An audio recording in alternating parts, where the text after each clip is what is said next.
But even for the fastest animal on land, speed is not enough. To be successful out here requires more than physical ability.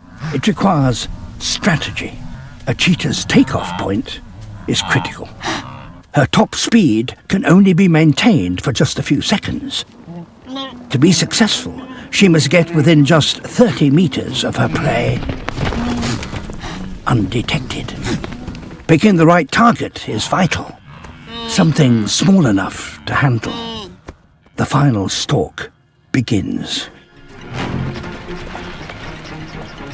The mothers block her path.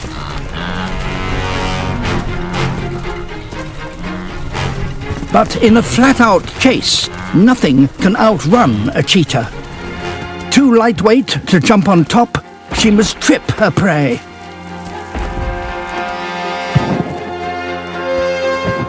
Missed. But having timed her run to perfection, she still has energy to try again.